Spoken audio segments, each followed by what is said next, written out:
जय हिंद दोस्तों। आज हम भारत के संघ और उसके राज्य क्षेत्र तथा राज्य पुनर्गठन अधिनियम और भारत में 14 राज्य 6 केंद्र शासित प्रदेश से आज 28 राज्य 8 केंद्र शासित प्रदेश की यात्रा कैसे है इसके बारे में एक डिटेल से समझेंगे और साथ ही साथ कोई भी कन्फ्यूजन नहीं रहे इसका हम प्रयास करेंगे। ठीक है, तो संघ और उसका राज्य क्षेत्र। तो भारत क्या है? भारत राज्यों का संघ है जिसमें कितने 28 राज्य और 8 केंद्र शासित प्रदेश हैं।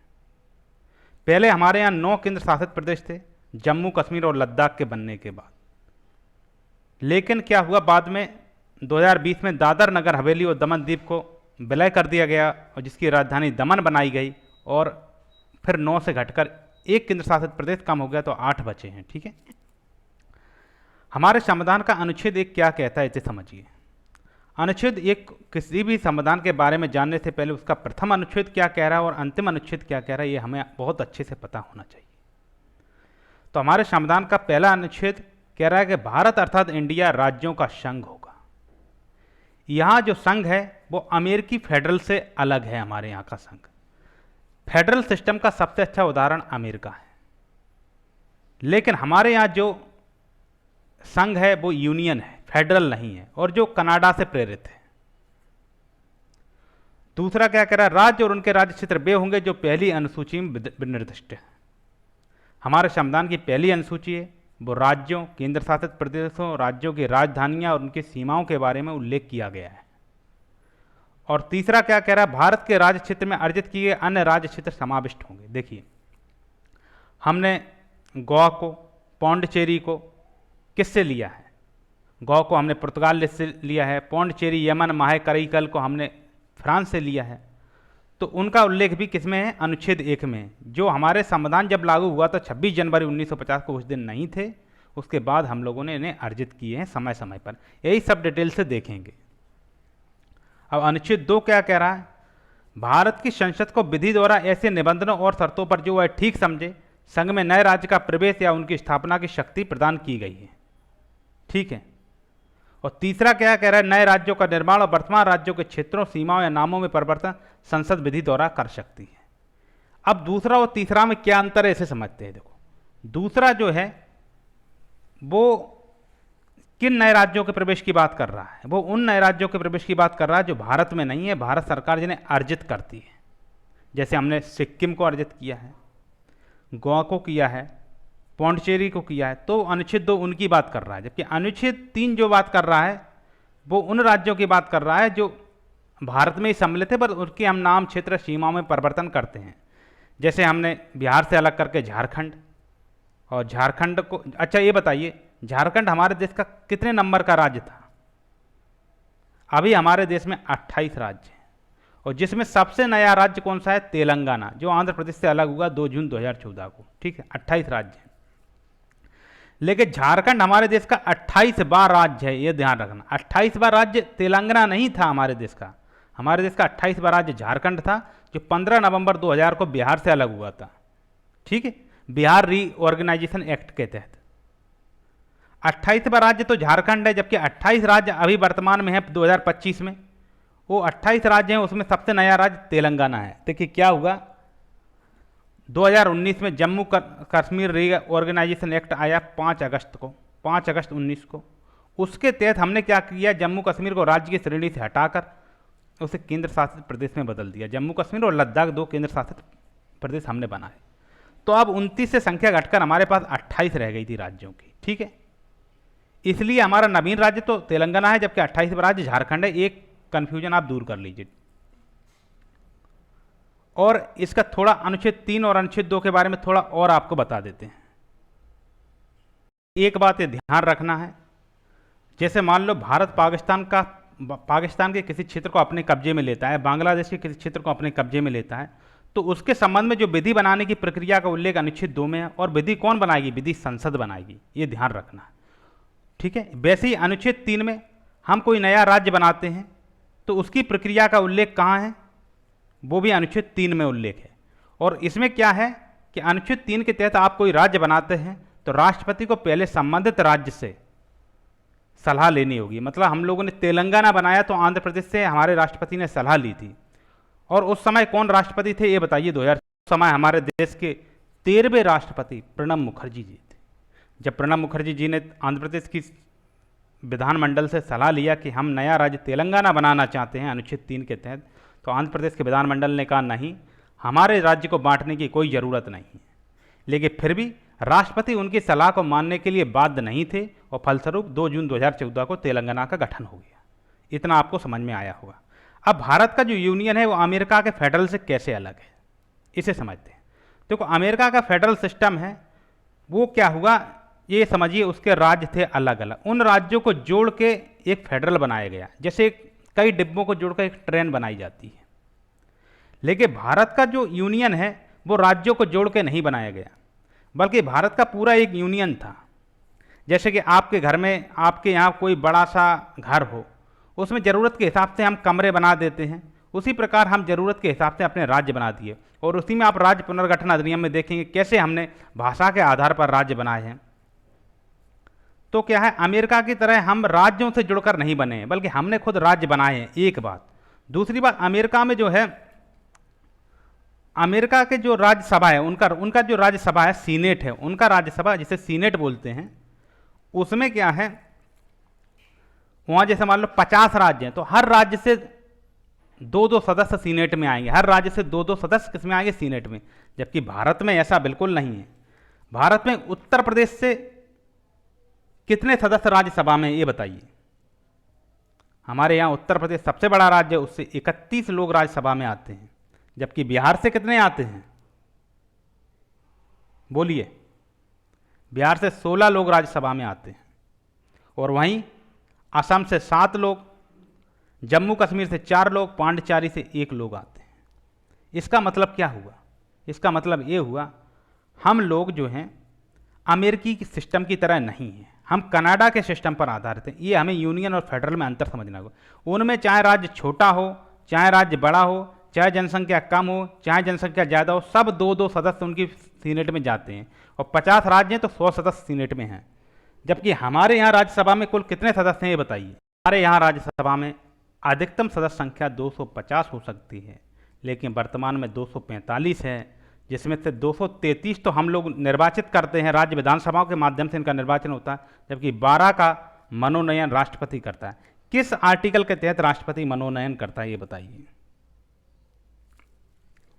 देखिए, हमारे यहाँ जो मनोनयन होता है वो हम करते हैं 80 के 4 के तहत, ठीक है। अब इतना आपको समझ में आया होगा कि कैसे हम अमेरिका से अलग हैं। अब आते हैं राज्यों के पुनर्गठन पे। पहले हमारे यहाँ जब हमारा देश आज़ाद हुआ था, जब हमारा देश आज़ाद हुआ था 15 अगस्त 1947 को, 15/8/47 को हमारा आज़ाद हुआ था। तो उस समय क्या था, उस समय हमारे पास ब्रिटिश प्रांत थे, देसी रियासतें थीं और संघ शासित क्षेत्र थे। संघ शासित क्षेत्र 4 थे, एक अजमेर मारवाड़ा का था, एक ब्रिटिश बलूचिस्तान का था, एक दिल्ली था, एक कुर्ग था। तो 4 संघ शासित प्रदेश थे, जिसे हम चीफ कमिश्नरी क्षेत्र बोलते हैं, चीफ कमिश्नरी क्षेत्र बोलते थे। और 562 देसी रियासतें थीं, और बाकी जो शेष हिस्सा जो था अंग्रेजों के कब्जे वाला, वो ब्रिटिश प्रांत थे, ठीक है। लेकिन जब हमारा संविधान लागू हुआ 26 जनवरी 1950 को, 26 जनवरी 50 को, तो हमने क्या किया, हमने part A, part B, part A B C D ऐसे करके 4 ए बनाए, राज्यों की श्रेणियां बनाई। पार्ट ए की श्रेणी में उन राज्यों को लिया गया जिन पे अंग्रेजों का डायरेक्ट कंट्रोल था। पार्ट बी में देसी रियासतें थीं, जैसे हैदराबाद है, ये पार्ट बी का था, स्टेट था। पार्ट सी में छोटी छोटी देसी रियासतें, जैसे मध्य प्रदेश का भोपाल छोटी देसी रियासत थी। इसके अलावा कुछ चीफ कमिश्नरी क्षेत्र जो ही अजमेर, मेरवाड़ा, दिल्ली, ब्रिटिश बलूचिस्तान, ये वगैरह पार्ट सी के थे। मतलब ब्रिटिश बलूचिस्तान तो खैर पाकिस्तान में चला गया था, लेकिन चीफ कमिश्नरी क्षेत्र पार्ट सी में थे। पार्ट डी में केवल अंडमान निकोबार द्वीप समूह था। ये व्यवस्था हमारे यहाँ चल रही थी। अब हम डिटेल से समझते हैं राज्यों का पुनर्गठन। फिर ये जो अभी नई व्यवस्था है वो कैसे आई है, उस पर हम चलते हैं। तो राज्यों का पुनर्गठन, भाषा के आधार पर राज्यों का पुनर्गठन उचित है या नहीं, इसकी जांच के लिए संविधान सभा के अध्यक्ष राजेंद्र प्रसाद, उस समय राजेंद्र प्रसाद जी क्या बने थे, राष्ट्रपति नहीं थे, संविधान सभा के अध्यक्ष थे उस समय। उनका निर्वाचन राष्ट्रपति के रूप में 24 जनवरी 1950 को हुआ, ध्यान रखना, ठीक है। अध्यक्ष राजेंद्र प्रसाद जी ने इलाहाबाद उच्च न्यायालय के अवकाश प्राप्त न्यायाधीश एस के धर की अध्यक्षता में एक 4 सदस्यीय आयोग की नियुक्ति की। तो एस के धर जो थे इलाहाबाद न्यायालय के रिटायर्ड जस्टिस थे, इनकी अध्यक्षता में एक 4 सदस्यीय आयोग बना और इस आयोग ने कहा कि भाषा के आधार पर राज्यों के पुनर्गठन का विरोध किया। कहा कि राज्यों का पुनर्गठन भाषा के आधार के बजाय प्रशासनिक सुविधा के आधार पर कीजिए तो उचित रहेगा। लेकिन क्या हुआ, हमारे देश के जो दक्षिणी हिस्सा है, खासकर तेलुगु भाषी लोगों में बहुत विरोध चलने लगा। मतलब विरोध इतना चलने लगा, अभी हम आपको बताते हैं, ठीक है। और धर आयोग के निर्णय की परीक्षा करने के लिए कांग्रेस कार्य समिति ने अपने जयपुर अधिवेशन में जवाहरलाल नेहरू, वल्लभ भाई पटेल और पट्टाभी सीतारामैया की एक समिति का गठन किया। ये पट्टाभी सीतारामैया को आप जानते हैं, ये वही हैं जिन्हें सुभाष चंद्र बोस ने एक चुनाव में हराया था, जबकि इनका समर्थन महात्मा गांधी जी ने किया था।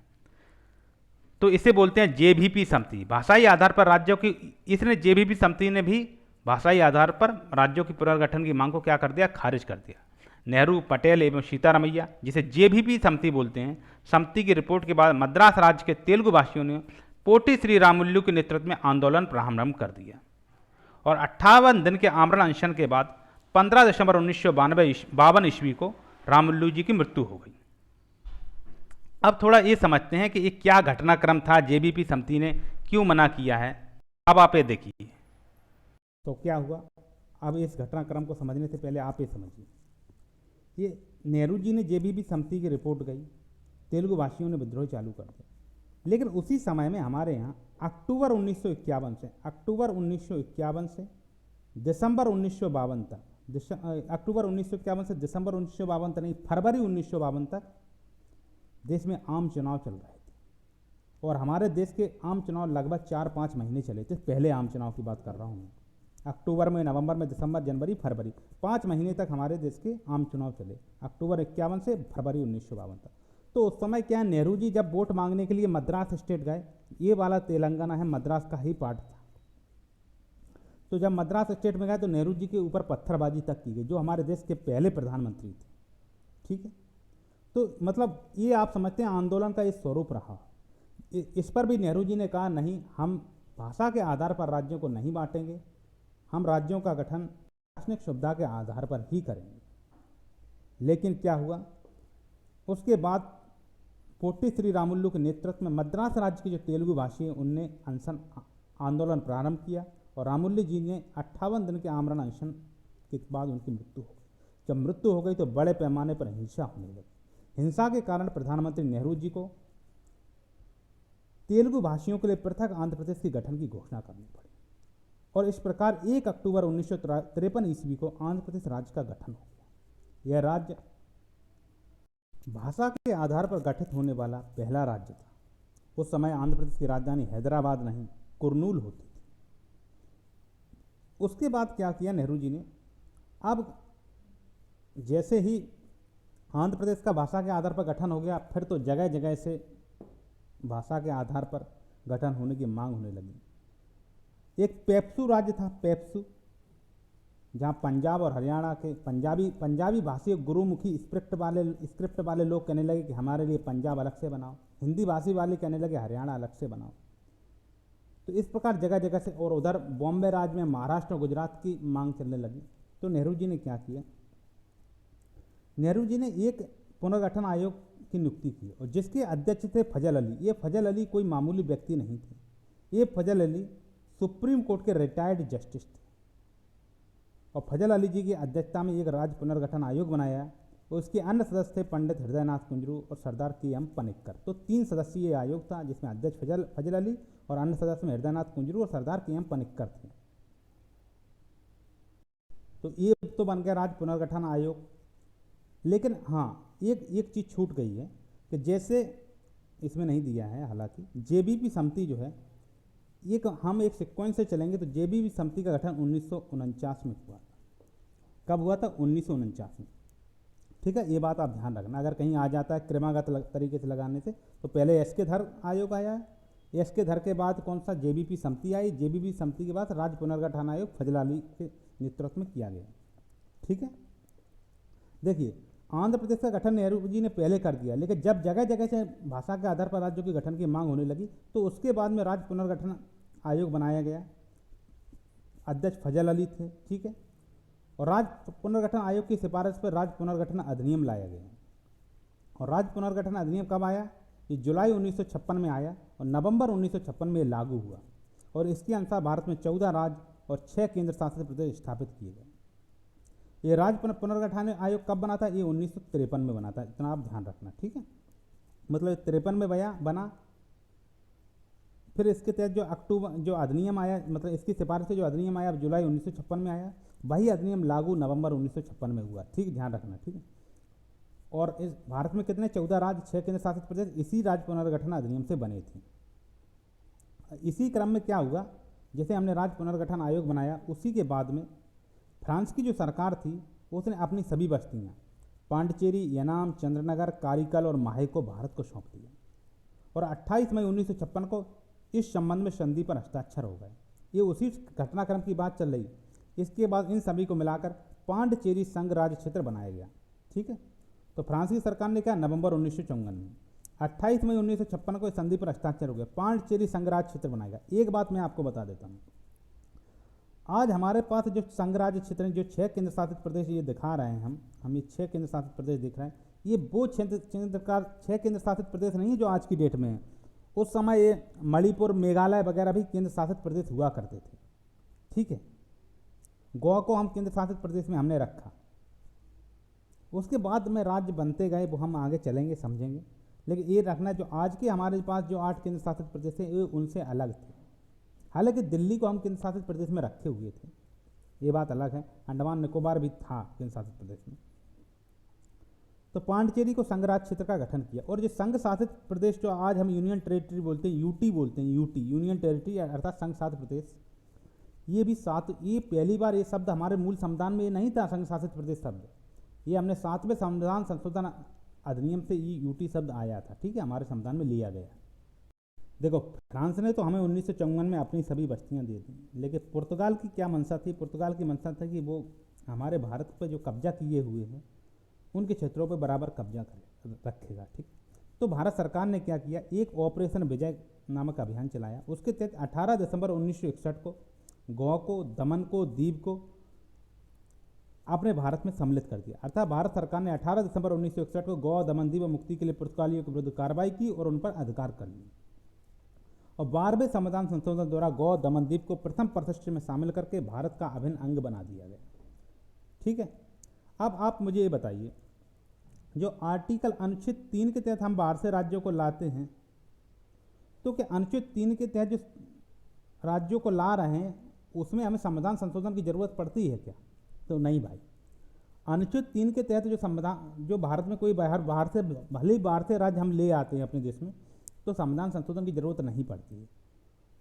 और वो संशोधन अनुच्छेद 368 के तहत संशोधन नहीं माना जाता। देखो, आर्टिकल 4 है ना, आर्टिकल 4, इसे थोड़ा हम समझा देते हैं, आपको पता होना चाहिए।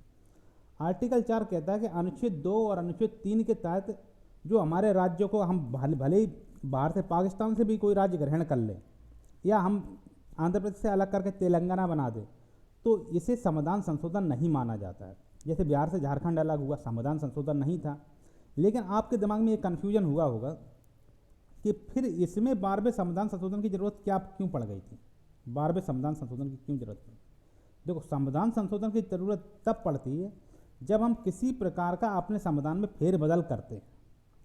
जैसे प्रथम परिशिष्ट में हमने शामिल किया, राज्यसभा की सीटें बदली गई, ये सब जब होता है, या फिर कोई नया अनुच्छेद जोड़ा गया, उसके संबंध में कोई नई व्यवस्था की जाती है, तब हमें संविधान संशोधन करना पड़ता है। इसलिए आप देखोगे कई राज्यों के गठन में हमें संविधान संशोधन करने पड़े और कई राज्यों का गठन बिना संविधान संशोधन के हुआ। तो मैं ये बता दूंगा समय समय पर, जैसे गोवा की भी बात चलेगी तो हम आगे बताएंगे। अभी तो देखिए, ये देखिए आप कहाँ है, ये देखिए जो दिख रहा है ना चुटकू सा आपका लिखा हुआ, आंध्र प्रदेश, महाराष्ट्र, गुजरात, ये वाला, तो ये जो लिखा हुआ दिख रहा है, इससे हम सिक्वेंस से समझेंगे और आपको बताते चलेंगे कहाँ कौन सा संविधान संशोधन हुआ, कहाँ बिना संविधान संशोधन के हुआ, सबको एक सिक्वेंस से समझेंगे। तो आप निश्चिंत रहिए, कोई डाउट आपका बचने वाला है नहीं, सारे डाउट इस क्लास में हम खत्म कर देंगे। और फिर भी कोई डाउट बच जाता है तो आप कमेंट जरूर कर दीजिए। तो अनुच्छेद 2 और 3 के तहत जो हमारे भारत में राज्यों की सीमाओं वगैरह में परिवर्तन होता है, या हम भले कोई राज्य ग्रहण भी कर लेते, तो अनुच्छेद 368 के तहत संविधान संशोधन नहीं माना जाएगा। ये कौन कह रहा है? ये मैं नहीं कह रहा हूँ, ये अनुच्छेद 4 खुद कह रहा है। ये कौन कह रहा है? अनुच्छेद 4 कह रहा है। ठीक है। अच्छा, जो अनुच्छेद 368 है वो क्या करता है? हमारे संविधान संशोधन को लेकर जो भाग 20 में है, भाग 20 जो हमने कल पढ़ाया था संविधान संशोधन, उसमें अनुच्छेद 368 आता है। तो अनुच्छेद 368 में जो संविधान संशोधन होता है वो दो ही प्रकार से होता है। एक विशेष बहुमत से होता है, एक दूसरा विशेष बहुमत प्लस आधे राज्यों की सहमति। जब हम कुछ राज्य सूची का विषय या हाईकोर्ट की शक्तियां वगैरह कुछ परिवर्तित करते हैं, कुछ ऐसा जिसमें राज्यों को पर भी इम्पैक्ट पड़ता है, तो उन संविधान संशोधन में हम विशेष बहुमत के साथ साथ आधे राज्यों की सहमति लेना भी अनिवार्य होता है। ठीक है, इतना आप ध्यान रखना। अब हम स्टार्ट करते हैं क्रमागत तरीके से पढ़ना। 7वां संविधान संशोधन 1956 है, अर्थात इसे स्टेट रीऑर्गेनाइजेशन एक्ट बोलते हैं। इसके तहत क्या क्या बदलाव हुए वो हम लोगों को समझना बहुत जरूरी है। देखिए, ये हम जो राज्य पुनर्गठन पढ़ रहे हैं, इसमें 7वां संविधान संशोधन को बहुत अच्छे से नहीं समझेंगे तो फिर हमारा क्वेश्चन हमारे हाथ से छूट जाएगा। तो पहले हम बताते हैं क्या क्या बदलाव हुए 7वें संविधान संशोधन से। पहला बदलाव, हमारे यहाँ जो पार्ट ABCD स्टेट जो थी, पार्ट ए में कौन सा था? गवर्नर के प्रोविंस था, जो ब्रिटिश प्रांत से लिया था। पार्ट बी में प्रिंसली स्टेट था। प्रिंसली स्टेट हमने कहाँ से लिया था? देसी रियासतें। पार्ट सी में चीफ कमिश्नर प्रोविंस थे। पार्ट डी में अंडमान निकोबार था। इसमें हमने 7वें संविधान संशोधन अधिनियम 1956 के माध्यम से समाप्त कर दिया। और इसके बाद दो ही कैटेगरी बची जो आज भी हैं। आज हमारे यहाँ 28 राज्य हैं, अर्थात स्टेट, और जो यूटी है, यूटी संघ शासित जो प्रदेश है, ये 7वें संशोधन अधिनियम से ही पहली बार औपचारिक रूप से आया। तो चार कैटेगरी को खत्म किया, दो कैटेगरी को एक्सेप्ट किया, राज्य और केंद्र शासित प्रदेश। ठीक है। दूसरा, हमने भाषाई आधार पर 14 राज्य और 6 केंद्र से शासित प्रदेश बनाए। और भाषा के आधार पर पहला भाषाई राज्य कौन था? आंध्र प्रदेश। इसका गठन 1953 में 1 अक्टूबर को किया गया था। और क्यों किया था नेहरू जी ने? क्योंकि पोटी श्री रामुलु की 58 दिन के आमरण अनशन के बाद मृत्यु हो गई थी। इसी ने क्या किया? भाषाई आधार पर राज्यों को बनाने की राह खोल दी। फिर जगह जगह पेप्सू में विरोध हुआ तो हमने पंजाब, हिमाचल प्रदेश, हरियाणा बनाए। जब बॉम्बे में विरोध हुआ तो गुजरात और महाराष्ट्र बनाए। फिर केरल बनाए। पुराने टाइम के मैसूर में जो विरोध हुआ, फिर हमने कन्नड़, आज का कर्नाटक राज्य बनाया। तो इसलिए समझ लीजिए। अब ये क्या है? एक और देखिए, पार्ट बी जो था, देखो पार्ट ए का जो कॉन्स्टिट्यूशनल हेड होता था वो होता था गवर्नर, अर्थात राज्यपाल। आज भी हमारे यहाँ गवर्नर है, राज्यपाल है। लेकिन पार्ट बी का कॉन्स्टिट्यूशनल हेड कौन होता था? मैंने क्या बताया था जब हैदराबाद को आपको पढ़ाया था? क्यों इतनी डिटेल से हैदराबाद को आपको पढ़ाया? हैदराबाद के निजाम ने भारत से बगावत की, भारत की संप्रभुता को ललकारा, तो हमने ऑपरेशन पोलो चलाया। ऑपरेशन पोलो के बाद जब हमने हैदराबाद पे कब्जा कर लिया, ये 13 से 17 सितंबर 1948 में हुआ था। जब हमने हैदराबाद पे कब्जा कर लिया, उसके बावजूद हमने हैदराबाद के निजाम को हैदराबाद का राज प्रमुख बनाया था। तो पुराने जो राजा होते थे उनकी रियासतें जो पार्ट बी में आती थी, पार्ट बी में उनमें राज्यपाल नहीं होता था, उनमें राज प्रमुख होता था। तो हमने राज प्रमुख का पद इसी 7वें संशोधन 1956 के माध्यम से खत्म कर दिया। और जो रियासतों की जो अलग अलग स्थिति बनी हुई थी वो सब समाप्त कर दिया। जैसे हैदराबाद को ही समाप्त किया, तो हैदराबाद का कन्नड़ भाषी क्षेत्र हमने उस समय के मैसूर राज्य में मिला दिया। मराठी भाषी क्षेत्र को हमने उस समय के महाराष्ट्र बॉम्बे में मिला दिया। और तेलुगु भाषी राज्य जो है वो उसे हमने उस समय के आंध्र प्रदेश में मिला दिया, जो भाषाई आधार पर 1 अक्टूबर 1953 में हाल ही में गठित हुआ था। उसमें हमने उसका तेलुगु भाषी राज्य मिला दिया। यानी हैदराबाद रियासत को 3 भागों में तोड़ दिया, उसके राज प्रमुख का पद समाप्त कर दिया। ऐसे ही हमने सारी रियासतों के साथ किया। ठीक है। ये कौन से कॉन्स्टिट्यूशनल अमेंडमेंट को? ये 7वां। जैसे 42वां संविधान संशोधन का अपना महत्व है। देखिए, कल मैं आपको बता रहा था जो संपत्ति वाला है 300 का, इसमें बता रहा था किस संविधान संशोधन से आया। तो मेरे मुंह से अचानक से 42वां संशोधन, पर एकदम दिमाग में गया कि नहीं भाई 42वां नहीं, तो 44वें के तहत मोरारजी देसाई के टाइम का है। तो 42वां संविधान संशोधन का इतना अपने आप में महत्व है कि आदमी के दिमाग में ये निकल जाता कि 42वां तो नहीं है कहीं भी। तो 42वें संविधान संशोधन को मिनी कॉन्स्टिट्यूशनल अमेंडमेंट मतलब मिनी संविधान बोलते हैं। इसमें हमने समाजवादी, पंथ निरपेक्ष, अखंडता जैसे शब्द हमने अपनी संविधान की प्रस्तावना में जोड़े। 42वें संविधान संशोधन के माध्यम से हमने अपने संविधान में मूल कर्तव्यों को शामिल किया। ठीक है, तो ये सब चीज़ें हैं। तो 42वें संविधान संशोधन मिनी कॉन्स्टिट्यूशन वैसे ही 7वां संविधान संशोधन है हमारे संविधान में, यानी हमारी उस समय की व्यवस्था जो हमारे संविधान लागू होने से, हमारे देश के आज़ाद होने से चली आ रही थी, उस व्यवस्था को एकाएक किसने बदला? 7वां संविधान संशोधन ने। तो 7वां का ही वैसा ही महत्व है जो 42वां का है, इतना आप ध्यान रखना। ठीक है,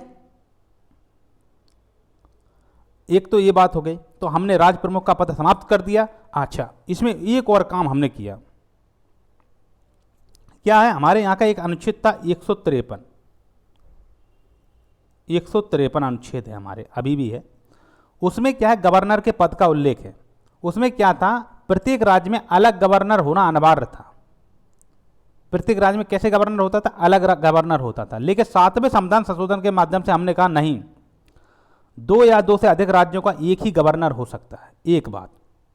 दूसरा, 7वें संविधान संशोधन के माध्यम से ही हमने कहा कि एक या एक से अधिक राज्यों का, 2 या 2 से अधिक राज्यों का एक ही हाईकोर्ट भी हो सकता है।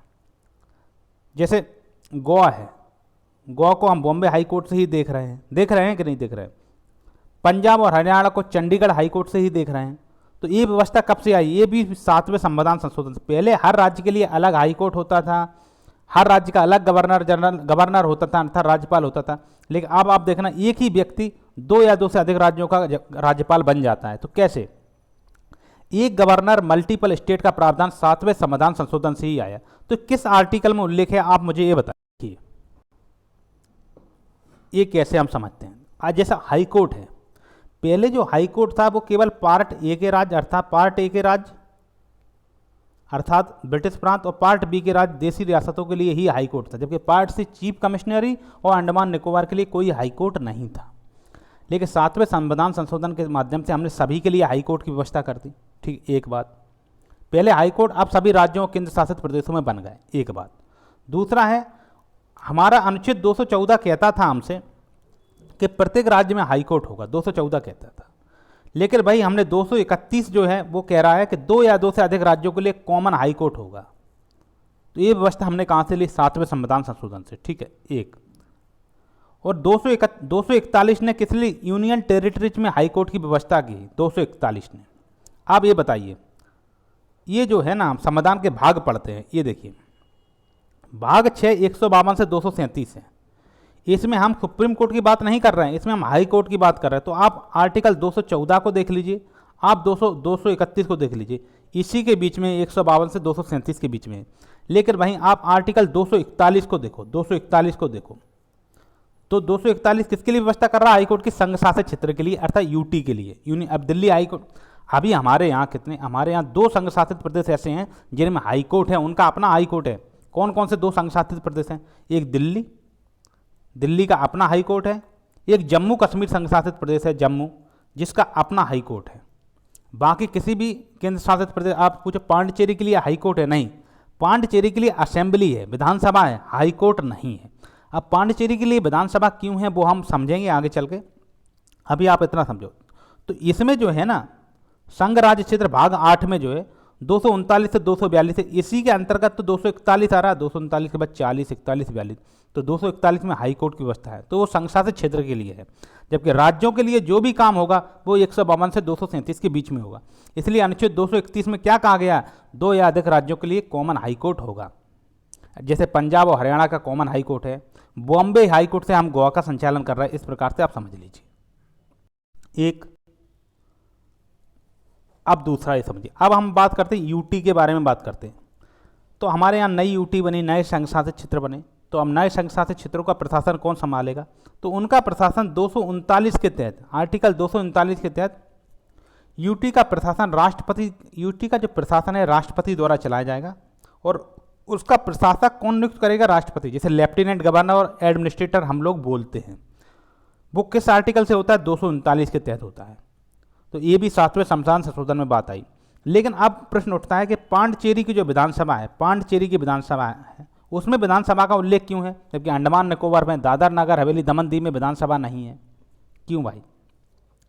देखो उस समय क्या थे, गोवा वगैरह हमारे केंद्र शासित प्रदेश था, उसी प्रकार हमारे इधर नॉर्थ ईस्ट के कुछ राज्य केंद्र शासित प्रदेश में आते थे, तो वहाँ हमने विधानसभा इस्टेब्लिश की। विधानसभा इस्टेब्लिश करने के लिए हमने 14वां संविधान संशोधन किया था। ये 7वां नहीं है, ये 14वां संशोधन है। और 14वां संशोधन के माध्यम से हमने 239A आर्टिकल लाए, 239A आर्टिकल लाए। और इसके माध्यम से क्या किया हम लोगों ने, पांडिचेरी में मंत्रिपरिषद की व्यवस्था की, अर्थात पांडिचेरी में विधानसभा की व्यवस्था हुई। लेकिन वहीं अब दिल्ली के लिए जो व्यवस्था हुई थी वो 239AA के तहत हुई, 69वां संविधान संशोधन 1991 के माध्यम से।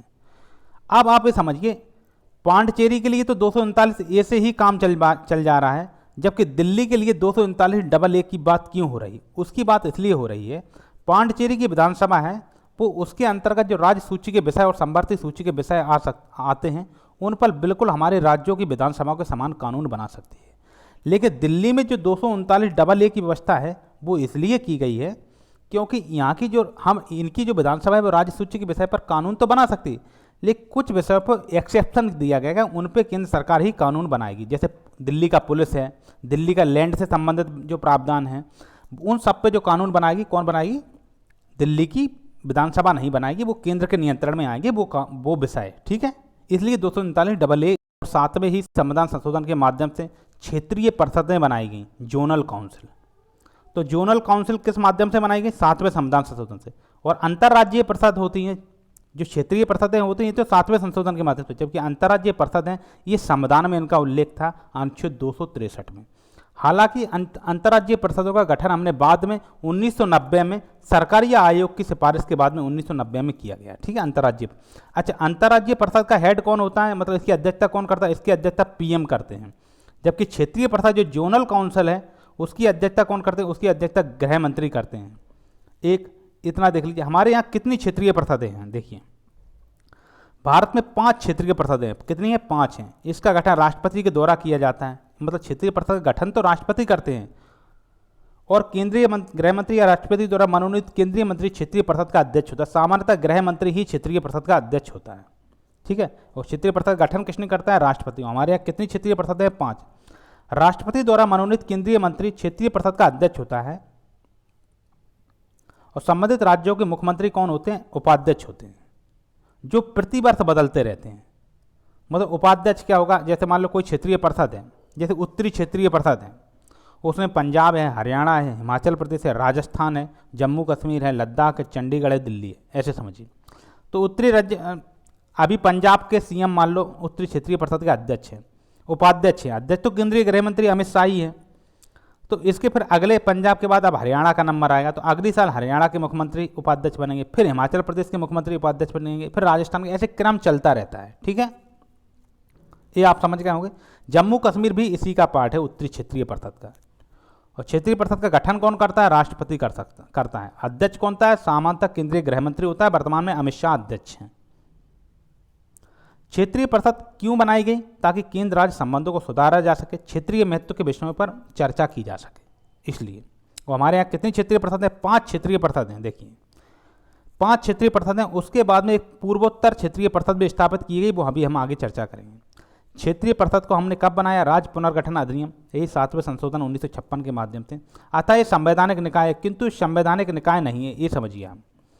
ये कैसा? ये अधिनियम के माध्यम से बना है, इसलिए तो सांविधिक निकाय है, ये संवैधानिक निकाय नहीं है। जबकि इंटर स्टेट काउंसिल है, अंतर्राज्यीय परिषद, जो आर्टिकल 263 के तहत बनती है, वो कैसा निकाय है? वो संवैधानिक निकाय है। जबकि ये सांविधिक निकाय है, ये सांविधिक है और वो संवैधानिक है, ठीक है। इसमें आप अंतर समझ लीजिए। भारत में जो गठित क्षेत्रीय परिषद है आप देख ही रहे हैं, उत्तर क्षेत्रीय परिषद है उसका मुख्यालय नई दिल्ली में है, मध्यवर्ती क्षेत्रीय परिषद का इलाहाबाद में है, पूर्व क्षेत्रीय परिषद है उसका कोलकाता में है, पश्चिमी क्षेत्रीय परिषद का मुंबई है, दक्षिणी क्षेत्रीय परिषद का चेन्नई है। इनके अंतर्गत आने वाले राज्य आप देख लीजिए। उत्तरी में तो आप देख ही लिए, पंजाब, हरियाणा, हिमाचल प्रदेश, राजस्थान, जम्मू कश्मीर, लद्दाख, चंडीगढ़ एवं दिल्ली आता है।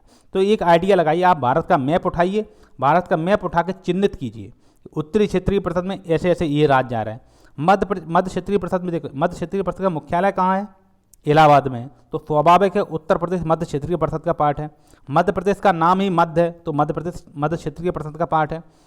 वैसे ही मध्य क्षेत्रीय परिषद का पार्ट उत्तर प्रदेश से सटा हुआ उत्तराखंड है, इसलिए वो भी मध्य क्षेत्रीय परिषद का ही पार्ट रखा गया, क्योंकि वो उत्तर प्रदेश से ही तो निकला है ना उत्तराखंड। और उत्तराखंड कब निकला है ये बताइए? उत्तराखंड 9 नवंबर 2000 को निकला है, और ये भारत का 27वां राज्य था, ठीक है। और छत्तीसगढ़ मध्य प्रदेश से निकला है, तो उत्तर प्रदेश और मध्य प्रदेश को हमने मध्य क्षेत्रीय परिषद में रखा था, लेकिन फिर इन दोनों से एक एक राज्य और निकल गए, इसलिए 4 राज्य मध्य क्षेत्रीय परिषद में हैं। अब हम आते हैं पूर्वी क्षेत्रीय परिषद में।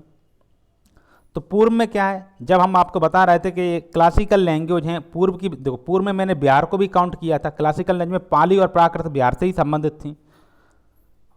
पश्चिम बंगाल, ओडिशा, झारखंड, असम, सिक्किम, मणिपुर, त्रिपुरा, मेघालय, नागालैंड, अरुणाचल प्रदेश, मिजोरम, ये पूर्वी क्षेत्रीय परिषद के पार्ट हैं। हालांकि अब जो पूर्वोत्तर क्षेत्रीय परिषद एक अलग से बनाई गई, वो हम चर्चा करेंगे। और पश्चिमी क्षेत्रीय परिषद में कौन है? गुजरात है आपका, जो पश्चिम के राज्य हैं। गुजरात और महाराष्ट्र पहले बॉम्बे स्टेट में थे। गौ का संचालन कहाँ से होता है? बॉम्बे हाई कोर्ट से होता है, तो ये भी पश्चिम में है। दमन दीव और दादर नगर हवेली को हमने मिलाकर एक केंद्र शासित प्रदेश बनाया, जिसकी राजधानी दमन है, तो ये भी वहीं मुंबई के आसपास के क्षेत्र हैं, इसलिए इसे पश्चिम क्षेत्रीय परिषद में रखा गया। अब अगली क्षेत्रीय परिषद है दक्षिण क्षेत्रीय परिषद। तो दक्षिण के राज्य तो आप जानते हैं, आंध्र प्रदेश, तेलंगाना। पहले ये दोनों एक ही आंध्र प्रदेश थे, 2 जून 2014 को तेलंगाना बना। केरल ये मलयालम भाषी राज्य है। कर्नाटक कन्नड़ भाषी राज्य, तमिलनाडु तमिल भाषी राज्य, पुडुचेरी ये 1954 में हमने फ्रांस से लिए थे, ठीक है। और कोई भी राज्य हम बाहर से लेते हैं वो आर्टिकल 2 के तहत लेते हैं, और अपने यहाँ के राज्य में कोई पर फेरबदल करते हैं वो आर्टिकल 3 के तहत करते हैं, ठीक है। अब पूर्वोत्तर परिषद है, इसका गठन संसदीय अधिनियम पूर्वोत्तर परिषद अधिनियम 1971 द्वारा किया गया, जबकि उसका कब किया था? 1956 में किया गया था। किसका? क्षेत्रीय परिषद का। पूर्वोत्तर परिषद का 1971 में किया गया। यह 8 अगस्त 1972 में अस्तित्व में आई। इसके सदस्यों में कौन कौन सा है? तो पूर्वोत्तर के राज्य असम है, मणिपुर है, मिजोरम है, अरुणाचल प्रदेश है, नागालैंड है, मेघालय है, त्रिपुरा है, सिक्किम है। मतलब 7 सिस्टर प्लस 1 सिक्किम। 1994 में सिक्किम पूर्वोत्तर परिषद का 8वां सदस्य बना। सिक्किम कब बना? 1994 में। और सिक्किम को भारत में पूर्ण राज्य का दर्जा कब मिला? 36वें संशोधन 1975 के माध्यम से, ठीक है। इसका कार्य कुछ अतिरिक्त कार्यों से तो वही है जो क्षेत्रीय परिषदों का है, मतलब इसमें क्षेत्रीय परिषदों के अलावा कुछ अतिरिक्त कार्य भी जोड़े, क्योंकि आप सभी जानते हैं कि हमारे यहाँ का जो पूर्वोत्तर का स्थिति है थोड़ा नाजुक है, इसलिए हमें उन्हें थोड़ा रियायत देना पड़ती है, तो उन्हें और अतिरिक्त कार्य हमने सौंपे हैं। तो 1971 में इसका गठन हुआ। पूर्वोत्तर परिषद अधिनियम 1971 द्वारा इसका गठन किया गया। यह 8 अगस्त 1972 में अस्तित्व में आया, तो समझ गया 71-72 में अस्तित्व आ गया। इंदिरा गांधी जी के टाइम की बात है। 1994 में सिक्किम भारत का 8वां राज्य बना। और वर्ष 2002 में पूर्वोत्तर परिषद अधिनियम में संशोधन के बाद परिषद, मतलब पूर्वोत्तर परिषद अधिनियम थी, उसमें संशोधन के बाद इस जो पूर्वोत्तर परिषद में संगठक राज्य का राज्यपाल, संगठक राज्य का मुख्यमंत्री, राष्ट्रपति द्वारा नाम निर्दिष्ट 3 सदस्य एवं भारत के गृह मंत्री के सदस्य के रूप में शामिल किया गया, ठीक है। मतलब सदस्य में कौन कौन से हैं? मतलब उस समय जैसे उन 8 राज्यों का जो राज्यपाल होगा वो उसका संगठक राज्य सदस्य होगा। उन 8 राज्यों के मुख्यमंत्री इसमें सदस्य होंगे। राष्ट्रपति जिन 3 सदस्यों को नाम निर्दिष्ट कर दे वो होंगे। और भारत के गृह मंत्री को सदस्य के रूप में शामिल किया। भारत के जो गृह मंत्री अमित शाह ये भी इसके सदस्य होंगे। लेकिन 2018 जो है 2018 के पुनर्गठन हुआ इसी का पूर्वोत्तर क्षेत्रीय परिषद का। इसमें गृह मंत्री को पूर्वोत्तर परिषद के अध्यक्ष और पूर्वोत्तर क्षेत्र विकास राज्य मंत्री उपाध्यक्ष होगा। मतलब इसका अध्यक्ष 2018 के पुनर्गठन के बाद कौन होता है? हमारे केंद्र का जो गृह मंत्री है वर्तमान में कौन है? अमित शाह, वो इसके अध्यक्ष भी होंगे। और जो पूर्वोत्तर क्षेत्र है ना, पूर्वोत्तर क्षेत्र के लिए जो विकास राज्य मंत्री होते हैं वो इसके उपाध्यक्ष होते हैं। जबकि क्षेत्रीय परिषद में उपाध्यक्ष कौन होता है? उसमें मुख्यमंत्री उपाध्यक्ष होते हैं और वह साल दर साल बदलते रहते हैं। ये अंतर क्षेत्रीय परिषद और पूर्वोत्तर क्षेत्रीय परिषद में है। पूर्वोत्तर क्षेत्रीय परिषद के पास कुछ और विषय हैं जो क्षेत्रीय परिषदों के पास नहीं है, एक बात ध्यान रखना। ये थोड़ा स्पेशल है, इसका गठन भी बाद में किया गया है और इसके उपाध्यक्ष मुख्यमंत्री ना होकर पूर्वोत्तर क्षेत्र विकास के राज्य मंत्री ही इसके उपाध्यक्ष होते हैं और अध्यक्ष दोनों के सेम है गृह मंत्री। एक है इंटर स्टेट काउंसिल, उसे अनुच्छेद 263 के तहत बनाया गया, 263 के तहत बनाया गया। उसके जो अध्यक्ष होते हैं वो प्राइम मिनिस्टर ऑफ इंडिया हैं, प्रधानमंत्री होते हैं, ठीक है, इतना आप समझ गए होंगे। और उसका गठन कब किया गया? 1990 में किया गया।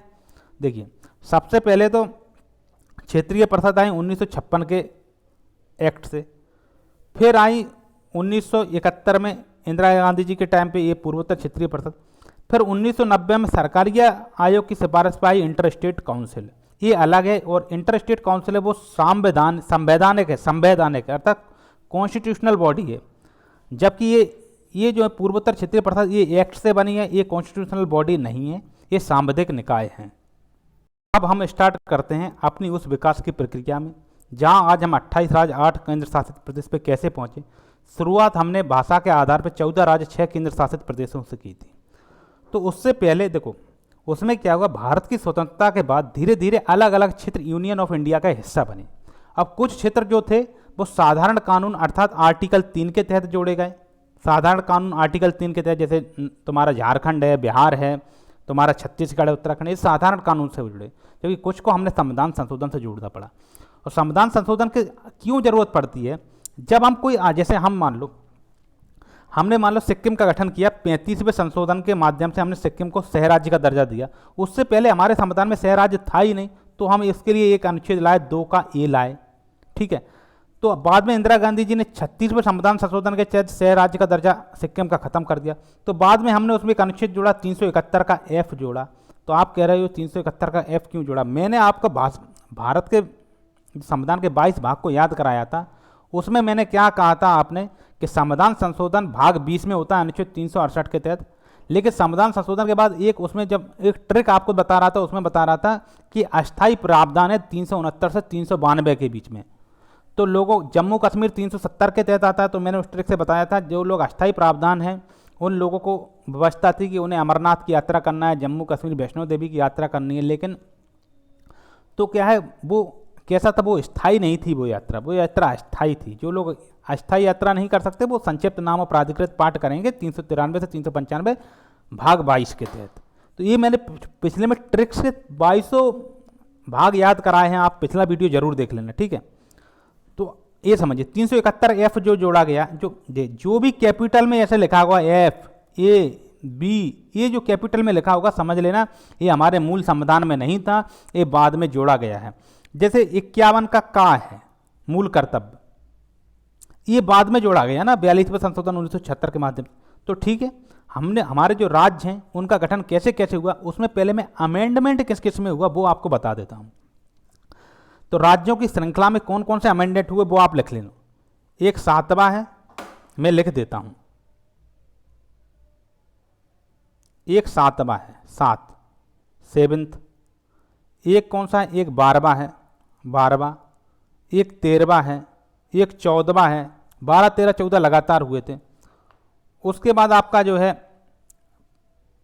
35वां है, फिर 36वां है जो सिक्किम से संबंधित है, फिर 69वां है जो दिल्ली से संबंधित है। तो इतना आपने लिख लिया ना, ये विशेष संशोधन हुए उनके माध्यम से हमने, और जो तुम्हारा जो 12वां था इसके माध्यम से हमने गौ को जोड़ा था वो तो लिखा ही है। अब स्टार्ट करते हैं, ठीक है। क्यों जरूरत पड़ी है तो हम ये समझते हैं। पहले समझेंगे 7वां संशोधन। 7वां संशोधन 1956 में आया। क्यों ये संशोधन हमने दिया गया? क्योंकि हमारे यहाँ पहले व्यवस्था किसकी थी? हमारे यहाँ व्यवस्था थी पार्ट ABCD स्टेट की। हमने इस व्यवस्था को हटा दिया, राज्यपाल के संबंध में नए प्रावधान किए, और जुडिशरी संबंध में नए प्रावधान किए कि जुडिशरी मतलब कोर्ट, हाई कोर्ट एक या दो से अधिक राज्यों को संभाल सकती है। और 241 के तहत हमने कहा यूटी पर भी उनका हाई कोर्ट होगा, और दिल्ली और जम्मू कश्मीर के अपने हाई कोर्ट हैं। तो इस व्यवस्था को समाप्त करने के लिए हमने 7वां संशोधन 1956 को लाया गया, ना कि राज्यों के गठन करने के लिए। हमें संविधान में कुछ फेरबदल करना होता तब हम ये लाते हैं, तब संशोधन लाते हैं। कई राज्यों का गठन बिना संविधान संशोधन के होते हैं, और कई में जब हम संविधान में फेरबदल करते हैं, कुछ चीज़ें जोड़ते घटाते हैं। जैसे जम्मू कश्मीर को हमने राज्य की श्रेणी से हटा के केंद्र शासित प्रदेश के, इसके लिए हमें कोई संविधान संशोधन थोड़ी लाना पड़ा है, आप समझिए। उसके बाद 12वां संविधान संशोधन की बात करते हैं। अब 12वां संविधान संशोधन क्या है? ये 1962 में आया। इसमें हमने गोवा, दमनदीव और पुर्तगाल को भारत से लिया था। उससे पुर्तगाल से भारत में सम्मिलित किया था, नया अर्जित क्षेत्र था हमने। इसके लिए हमने फर्स्ट शेड्यूल में कुछ चीज़ें जोड़ी थी। वैसे 13वां संविधान संशोधन है। कौन सा? 13th। इसका क्या है? ये भी 1962 में आया। इसमें हमने नागालैंड को राज्य बनाया था। इसके लिए हमने विशेष प्रावधान किया था 371 का ये जोड़ा था। विशेष मतलब नागालैंड हमने कहा नहीं, पूर्वोत्तर कैसा क्षेत्र था? पूर्वोत्तर के लिए हमें संविधान संशोधन बहुत करने पड़े हैं, ठीक है। 371 ये तो 13वां संशोधन। अब 14वां संविधान संशोधन है, 14वां है जब हमने फ्रांस से पांडिचेरी को लिया 1962 में, पांडिचेरी कराईकल महायानम को। उसके अलावा जो लेकाद्वीप वो मिनिकॉय था, इसे हमने लक्षद्वीप के रूप में लिया है। तो इसके लिए भी हमें 14वां कौन सा संशोधन करना पड़ा? 14वां संशोधन करना पड़ा, ठीक है। और 14वां संशोधन के माध्यम से ही हमने एक नई प्रक्रिया लाए थे, 239 का ये जोड़ा था। इसमें हम केंद्र शासित प्रदेशों के लिए विधानसभाएं बनाई थी। गोवा पहले क्या था? गोवा पहले राज्य नहीं था। गोवा क्या था? गोवा पहले हमने यूनियन टेरिटरी के रूप में भारत में लिया था। उसमें भी 239 ए के तहत विधानसभाएं थीं, ठीक है। फिर 35वां संशोधन हुआ और 36वां संशोधन हुआ। ये सिक्किम से संबंधित है, जैसे कि हमने आपको बताया है। 371 अभी हमारे यहाँ सिक्किम के लिए जो है ना 371F अलग है। तो आप भाग 21 पढ़ना 369 से 392 तक, उसमें अस्थायी संक्रमणकालीन और विशेष उपबंधों का उल्लेख है, ठीक है। फिर 69वां संविधान संशोधन आया। 69वां संविधान संशोधन है, दिल्ली को हमने क्या किया? नेशनल कैपिटल टेरिटरी का दर्जा दिया, अर्थात दिल्ली में विधानसभा। 69वां संविधान संशोधन 1991 के माध्यम से लाए। इसमें हमने 239 का डबल ए जोड़ा। क्यों जोड़ा डबल ए वो हम बताएंगे, हालांकि बता दिया, फिर हम आगे बताएंगे आपको। तो इतना आप समझ गए। जबकि तेलंगाना आंध्र प्रदेश से बनाए, इसके लिए कोई संविधान संशोधन की जरूरत नहीं पड़ी। ये आर्टिकल 3 के तहत बन गया है, ठीक है, साधारण कानून से, कोई अमेंडमेंट नहीं हुआ है। यूनियन टेरिटरी के कुछ अनुच्छेद आपको बता देता हूँ। 239 ए, 239 डबल ए तो आपको पता है। अब 240 समझिए। 240 क्या है? ये राष्ट्रपति को शक्ति देता है कि यूनियन टेरिटरी के लिए लेफ्टिनेंट गवर्नर वगैरह इनका नियुक्ति कर सकता है। होता है ना यूनियन टेरिटरी में, किसी में क्या होता है? प्रशासक होता है, किसी में उपराज्यपाल होता है। ये 240 के तहत ही राष्ट्रपति उसका प्रशासन देखता है, ठीक है, एक बात। और वहीं 241 जो है वो क्या करता है? वो यूनियन टेरिटरी के लिए हाई कोर्ट की व्यवस्था करता है, ठीक है। मैं क्या करता हूँ, अब मैं 10-15 मिनट लगातार बोलूँगा और आपको सिक्वेंस से पूरे राज्य कैसे कैसे बने, कौन कौन से प्रावधान हुए, वो आपको ध्यान से सुनना है। और जो चीज़ आपको ऐसा लगेगा नोट करने लायक है वो आप नोट कर लीजिए, ठीक है। तो क्या हुआ? 26 जनवरी 1950 को भारत का संविधान लागू हुआ। तब भारत में क्या एक समान स्टेट नहीं थे, बल्कि 4 कैटेगरी थे। ध्यान से सुनिए। पार्ट ए स्टेट, इसमें ब्रिटिश इंडिया के गवर्नर प्रोविंस थे जो सीधे भारत का हिस्सा थे। इसके उदाहरण में आते हैं आपका बिहार, उत्तर प्रदेश, मद्रास, बॉम्बे, मध्य प्रदेश, पंजाब, पश्चिम बंगाल, असम, उड़ीसा, ये थे, ठीक है। पार्ट बी के स्टेट में क्या थे? पार्ट बी के स्टेट में पूर्ववर्ती रियासतें थीं, अर्थात जिन्हें हम प्रिंसली स्टेट कहते हैं, जिनका विलय सरदार वल्लभ भाई पटेल जी ने भारत में कराया था। जैसे हैदराबाद है, मैसूर, राजस्थान, ट्रावणकोर, कोचीन, भोपाल, जम्मू कश्मीर। पार्ट सी में क्या था? पार्ट सी में चीफ कमिश्नरी प्रोविंस थे और कुछ छोटी रियासतें थीं, जैसे दिल्ली, मणिपुर, बिलासपुर, कोचीन, त्रिपुरा, कुर्ग और अजमेर, ठीक है। और पार्ट डी में क्या था? एक ही स्टेट था, केवल अंडमान निकोबार द्वीप। यानी 1950 में भारत में 4 पार्ट का सिस्टम था, ABCD का, जब हमारा संविधान लागू हुआ। अब फिर समस्या क्या आई? हमें क्या ऐसी समस्या आई कि हमें भाषा के आधार पर राज्यों का गठन करना पड़ा, उसे हम देखते हैं। ये जो 4 पार्टों में ये डिवीजन था, ये लॉजिकल नहीं था, बिल्कुल लॉजिकल नहीं था। एक बात बताइए, आप हैदराबाद के स्टेट के नाम से एक अलग से राज्य करेंगे, कभी हैदराबाद स्टेट के लोगों में भावना उठ जाए कि हम तो हैदराबाद के निजाम के प्रति लॉयल रहेंगे, भारत सरकार के प्रति नहीं रहेंगे? तो समझ रहे हैं ना, ये हमारे देश के लिए एकता और अखंडता के लिए खतरा था। मतलब ये जो लॉजिकल नहीं था, ये कैसा था? ब्रिटिश रूल और रियासतों का इंटीग्रेशन का अलग अलग आउटकम था। इसमें क्या संस्कृति और प्रशासन का मिसमैच हो रहा था। अब ये जैसे अब हम जब चीज़ों में लकीर खींच के रखेंगे तो लोगों को तो बंटने की आदत होती है, और हमने अब ऐसे राज्यों का गठन किया, उससे 4 भागों में बांट और दिया राज्यों को, तो कभी भी एक भारत एक संघ की भावना नहीं आ पाती। इसलिए हमने क्या किया, स्टेट्स को क्लास में बांटने से नागरिकता और अधिकारों में भेदभाव का खतरा उत्पन्न हो गया था। और फिर तेलुगु आंदोलन है जो पोटी श्रीरामुलु के नेतृत्व में हुआ, इसमें तो लिंग्विस्टिक डिमांड को इतनी ज़्यादा बढ़ गया कि हमारे प्रधानमंत्री जवाहरलाल नेहरू की एकदम प्रतिबद्धता थी कि हम भाषा के आधार पर राज्य नहीं बनाएंगे, फिर भी उन्हें बनाना पड़ा। फिर क्या हुआ, नेहरू जी ने जब देखा कि पेप्सू में अलग विरोध हो रहा है, पंजाब में अलग हो रहा है, महाराष्ट्र में और मैसूर में, सब में अलग विरोध हो रहा है, तो उन्होंने फजल अली आयोग का गठन किया। इसके अध्यक्ष कौन थे? जस्टिस फजल अली थे। मेंबर कौन थे? KM पनेक्कर और हृदयनाथ कुंजरू थे। रिपोर्ट कब आई? इसकी रिपोर्ट 1955 में आई। इसने सुझाव दिया कि स्टेट को भाषा के आधार पर रिऑर्गेनाइज करो, मतलब भाषा के आधार पर रिऑर्गेनाइज करने की सिफारिश किसने दी? फजल अली आयोग ने दी। इतना आप समझिए। अब क्या है, पार्ट ABCD के डिवीजन को हमने खत्म कर दिया, सभी स्टेट को एक समान कॉन्स्टिट्यूशनल स्टेटस दे दिया और कुछ छोटे क्षेत्रों को हमने यूनियन टेरिटरीज बना दिया। आप समझ गए? हमने 14 राज्य बनाए और 6 केंद्र शासित प्रदेश क्यों बनाए? क्योंकि छोटे छोटे थे। हम बताएंगे बाद में केंद्र शासित प्रदेश का क्या महत्व है। अब स्टेट के रिऑर्गेनाइजेशन एक्ट अर्थात जो राज्य पुनर्गठन अधिनियम 1956 आया फजल अली आयोग की सिफारिश के आधार पर, भाषा के आधार पर राज्य बनाए, 14 राज्य 6 केंद्र शासित प्रदेश बने। तेलुगु आंध्र प्रदेश को हमने तेलुगु भाषा पे, मलयालम भाषा के लिए केरल राज्य बनाया, कन्नड़ भाषा के लिए तब का मैसूर बनाया जो आज कर्नाटक है, और महाराष्ट्र और गुजरात जो थे ना वो अभी बॉम्बे के ही पार्ट में रखी गए। अभी हमने इन्हें अलग से राज्य नहीं बनाया, ध्यान रखना। 1956 में नहीं बने, ये 1960 में बनेंगे, हम बताएंगे आगे चल के।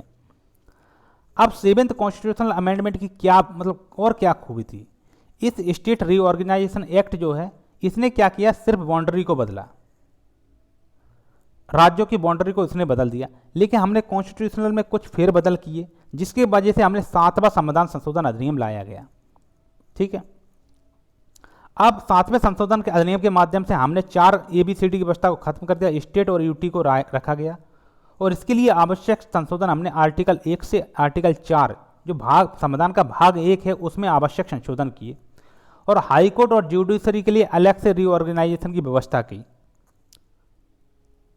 आपको देखो, अब मैं 6 केंद्र शासित प्रदेशों के नाम बताता हूं जो उस समय थे, आप लिखते जाइए। पहला था अंडमान निकोबार, दूसरा था दिल्ली, तीसरा था लक्षद्वीप, चौथा था मणिपुर, 5वां था त्रिपुरा और 6वां था हिमाचल प्रदेश। ठीक है, हिमाचल प्रदेश भी यूटी था, त्रिपुरा भी यूटी था, मणिपुर भी यूटी था, लेकिन अंडमान निकोबार, दिल्ली और लक्षद्वीप ये अभी भी यूटी हैं, तो ये हो गए 6 यूटी। इसके अलावा 14 राज्य कौन कौन से थे आप चाहें तो सुन सकते हैं। एक आंध्र प्रदेश था, उस समय तेलंगाना नहीं बना था, आंध्र प्रदेश था, असम था, बिहार था, बिहार राज्य था, बॉम्बे था, महाराष्ट्र और गुजरात नहीं थे, बॉम्बे थे, जम्मू कश्मीर खुद एक राज्य था जबकि अब राज्य नहीं है जम्मू कश्मीर, केरल था, मध्य प्रदेश था, छत्तीसगढ़ नहीं था, ठीक है, मध्य प्रदेश का ही पार्ट था, तमिलनाडु कोई राज्य नहीं था, मद्रास ही एक राज्य था, मद्रास, कर्नाटक नहीं था, उस समय मैसूर राज्य था, उड़ीसा था, पंजाब था, राजस्थान था, उत्तर प्रदेश था, पश्चिम बंगाल था। ठीक है, जब ये इसकी बात कर रहे हैं रीऑर्गेनाइजेशन एक्ट के बाद में, आप कहोगे पेप्सू था, नहीं भाई, रीऑर्गेनाइजेशन एक्ट के बाद में क्या हुआ, ये पेप्सू एप्सू खत्म करके हमने इन 14 राज्यों को बना दिया था, लेकिन महाराष्ट्र और गुजरात को नहीं बनाया था, उस समय ये बॉम्बे का ही पार्ट था, और तमिलनाडु को उस समय हम मद्रास बोलते थे, कर्नाटक को उस समय हम मैसूर बोलते थे। अब क्या हुआ, सब कुछ ठीक चल रहा था।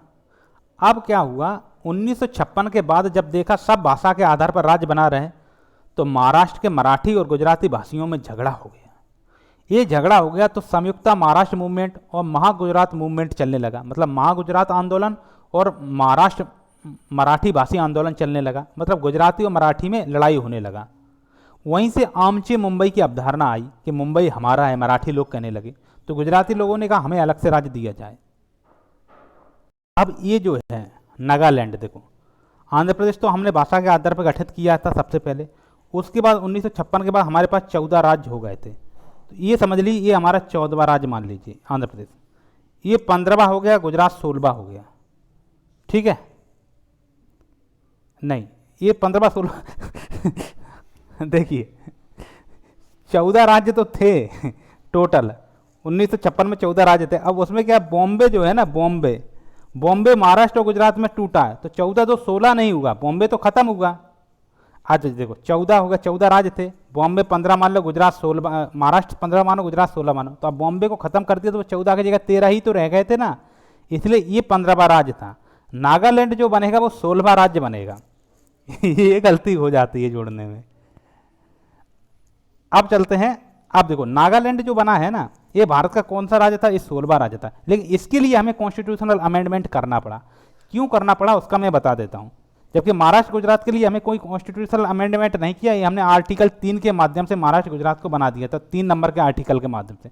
इसके लिए क्यों कॉन्स्टिट्यूशनल अमेंडमेंट का जरूरत पड़ा, क्योंकि हमने इसके लिए कुछ विशेष प्रावधान 371 के ए में किए थे।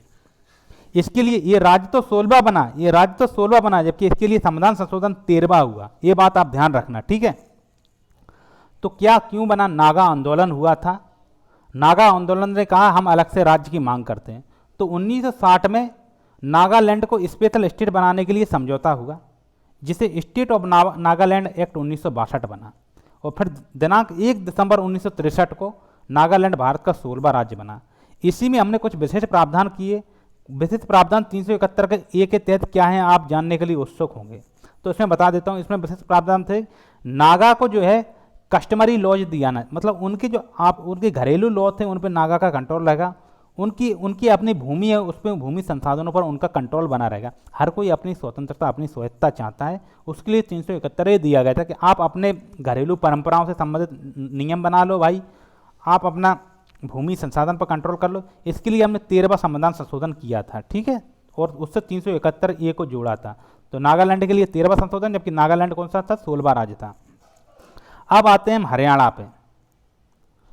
अब हरियाणा और पंजाब का पुनर्गठन किया गया। देखो, हमने 1 नवंबर 1956 को जो 7वां संशोधन अधिनियम के माध्यम से जो लागू किया था, उसमें 14 राज्य थे। उन 14 राज्यों में एक राज्य पंजाब भी था, और पंजाब को हमने पेप्सू के माध्यम से तोड़ के बनाया था। उस समय के पंजाब में क्या था, उस समय के पंजाब में हरियाणा भी शामिल था। वो उस समय का जो पंजाब था उसमें जो हरियाणा वाला पार्ट था वो हिंदी भाषी क्षेत्र था।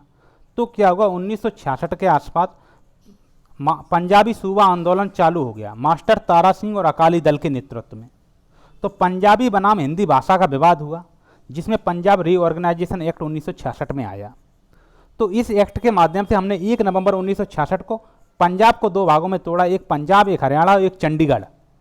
पंजाब हरियाणा 2 राज्य तोड़े और एक चंडीगढ़ बना दिया, जिसमें हमने हरियाणा को हिंदी भाषी राज्यों को हरियाणा दिया। पंजाबी भाषा और गुरुमुखी स्क्रिप्ट, इनका स्क्रिप्ट कौन सा है, गुरुमुखी लिपि, इन लोगों के लिए हमने कौन सा राज्य बनाया, पंजाब राज्य बनाया। और चंडीगढ़ को हमने यूनियन टेरिटरी बना दिया चंडीगढ़ को। और चंडीगढ़ को दोनों राज्यों की राजधानियां रखा। आज भी चंडीगढ़ हरियाणा और पंजाब की संयुक्त राजधानी है, ठीक है। और इसके लिए गजब की बात है कि इसके लिए मुझे कोई संशोधन की जरूरत नहीं पड़ी, क्योंकि हमें संविधान के किसी भी आर्टिकल में कुछ चीज़ जोड़नी ही नहीं पड़ी। ये तो सामान्य आर्टिकल 3 के तहत ये काम हो गया था, 3 के तहत। तो आज हम रटा देंगे 3 के तहत क्या होता है, आर्टिकल 3 को तो आप रट ही जाएंगे, ठीक है। तो आर्टिकल 3 के तहत ये हुआ था। इसके लिए कोई कॉन्स्टिट्यूशनल अमेंडमेंट की जरूरत नहीं पड़ी। पुराने पंजाब को 2 भागों में तोड़ा, पंजाब हरियाणा, और एक यूटी बना दिया चंडीगढ़। तो हरियाणा जो है हमारे देश का 17वां राज्य बना, 17वां राज्य हरियाणा बना, पंजाब नहीं बना। पंजाब तो पहले ही से था उन 14 राज्यों में शामिल, ठीक है। अब आते हैं हिमाचल प्रदेश में। हिमाचल प्रदेश कब बना, 25 जनवरी 1971 को। इसकी क्या कथा कहानी है ये भी देख लेते हैं। इसमें भी अलग अलग राजनीतिक दबाव चल रहे थे। ये हिमाचल प्रदेश पहले यूटी था। जब हमने 6 यूटी के बारे में पढ़ाया था तो उसमें हिमाचल प्रदेश भी था। ये पहले क्या था, यूटी था। लेकिन इनने कहा नहीं, हमें भी राज्य का दर्जा चाहिए, सबको राज्य बनना था। तो 25 जनवरी 1971 को भारत का 18वां राज्य हिमाचल प्रदेश को बनाया गया। अब बताइए, क्या इसके लिए हमने कोई कॉन्स्टिट्यूशनल अमेंडमेंट किया था? इसके लिए हमने कोई कॉन्स्टिट्यूशनल अमेंडमेंट नहीं किया, ये भी आर्टिकल 3 के माध्यम से बना दिया। अब आते हैं हिमाचल प्रदेश कौन सा राज्य है, 18वां राज्य। अब आते हैं मेघालय पे, मणिपुर, त्रिपुरा और मेघालय पे। तो इनका क्या सिनेरियो ये देखते हैं। ये पहले मणिपुर, त्रिपुरा और मेघालय, ये तीनों पहले क्या थे, तीनों पहले यूटी थे। लेकिन इन्हें भी पूर्ण राज्य का दर्जा लेना था, जैसे हिमाचल प्रदेश को लेना था। तो हमने 21 जनवरी 1972 को 3 राज्य बना दिए। कौन कौन से, मणिपुर, त्रिपुरा, मेघालय। लेकिन उस समय नॉर्थ ईस्ट में कितने राज्य हैं, नॉर्थ ईस्ट में 8 राज्य हैं सिक्किम को जोड़कर। तो सिक्किम को तो हमने 35वें 36वें संशोधन से लिया था। ये तीनों राज्य यूटी थे। लेकिन इसके अलावा मिजोरम भी तो है, इसके अलावा अरुणाचल प्रदेश भी तो है। नागालैंड को तो हम पहले ही राज्य बना चुके हैं। नागालैंड राज्य 16वां है, जबकि संशोधन 13वां हुआ था, आपको पहले ही बताया है हमने। तो आप बचा मिजोरम, अरुणाचल प्रदेश और भी तो है। और असम तो खैर पहले ही से राज्य है, वो तो 14 राज्यों में ही शामिल था। असम तो नॉर्थ ईस्ट में है ही खैर। तो मिजोरम अरुणाचल प्रदेश को तो हमने यूटी रखा, मिजोरम अरुणाचल प्रदेश को अभी भी यूटी रखा 21 जनवरी 1972 को। और जबकि इन तीनों को हमने राज्य का दर्जा दे दिया। बताइए इसके लिए कौन सा संविधान संशोधन हुआ? तो इसके लिए कोई संविधान संशोधन का जरूरत नहीं पड़ा। तो ये हिमाचल प्रदेश कौन से नंबर का राज्य था? ये 18वां था। तो मेघालय 19 हो गया, मणिपुर 20 हो गया, त्रिपुरा 21वां राज्य हो गया। अब इसमें अब एक ही दिन तीनों राज्य बने। अब कौन 20 है, कौन 21 है, कौन 19 है, वो आप देख लीजिए, ठीक है। अब आते हैं हम सिक्किम पे। सिक्किम का क्या विशेष मामला था? सिक्किम पहले क्या था, हमारे भारत का शहर राज्य था। शहर राज्य का मतलब ये था, पहले हमारे भारत में शहर राज्य होता नहीं था। इंदिरा गांधी ने क्या किया, 35वें संशोधन के माध्यम से शहर राज्य का दर्जा सिक्किम को दिया।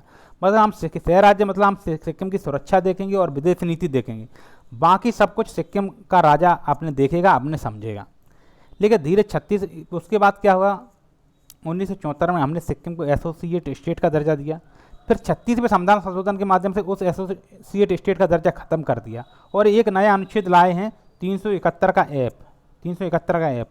जबकि शहर राज्य का दर्जा दिया था तब हम 35वें संविधान संशोधन की जरूरत क्यों पड़ी थी, क्योंकि 2A हमारे पास, हम एक नया शहर राज्य के लिए हमने कौन सा आर्टिकल लाए थे।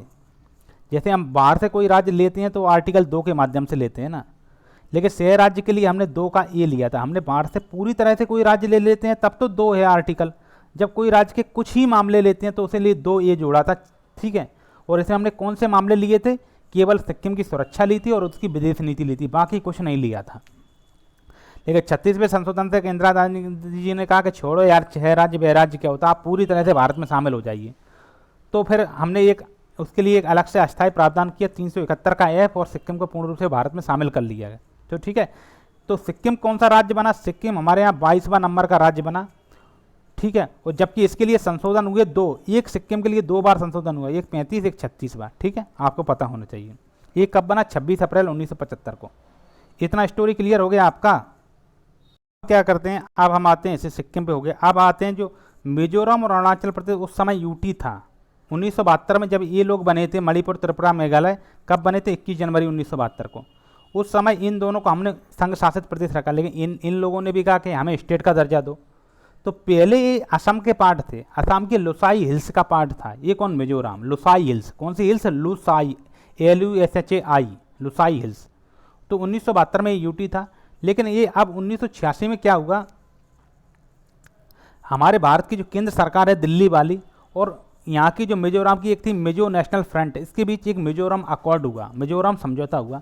उसमें हमने कहा ठीक है मिजोरम को भी पूर्ण राज्य का दर्जा देंगे। फिर किया हो, मिजोरम का पूर्ण राज्य का दर्जा हमने ऐसे नहीं दिया, इसके लिए हमने 53वां संविधान संशोधन करना पड़ा। अब आप पूछिएगा 53वां संविधान संशोधन किए है तो मतलब कुछ ना कुछ आर्टिकल में कुछ चीज़ तो जुड़ी होगी।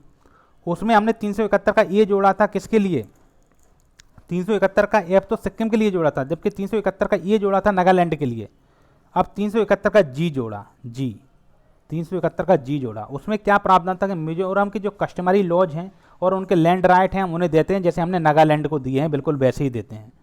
तो इसे स्टेट ऑफ मिजोरम एक्ट 1986 के माध्यम से 53वां संविधान संशोधन हुआ और 20 फरवरी 1987 को ये भारत का 23वां राज्य बना।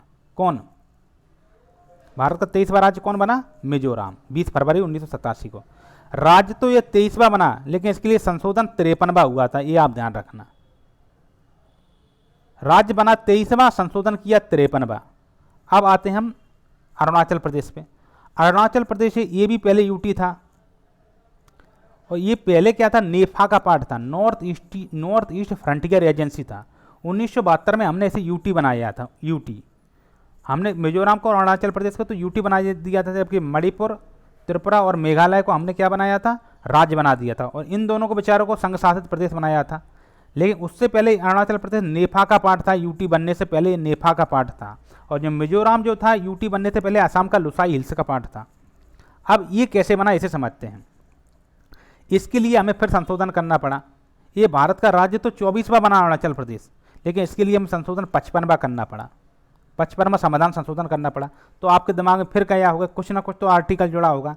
अब जो भी हम संशोधन की बात करते हैं तो आप सीधे कहते हैं कुछ ना कुछ तो आर्टिकल जुड़ा होगा। तो 371 का एच जुड़ा था, मतलब 371 के वहाँ तो हमने क्या कहा था, हम तुम्हारे लैंड राइट देते हैं, तुम्हारे कस्टमरी लॉज कहते हैं। लेकिन अरुणाचल प्रदेश ने कहा नहीं, हमें गवर्नर को विशेष पावर दो और कानून व्यवस्था और प्रशासन से संबंधित उल्लेख 371 के तहत हमने किया है। कानून व्यवस्था और प्रशासन और गवर्नर के विशेष पावर्स 371 के माध्यम से हमने दिए हैं।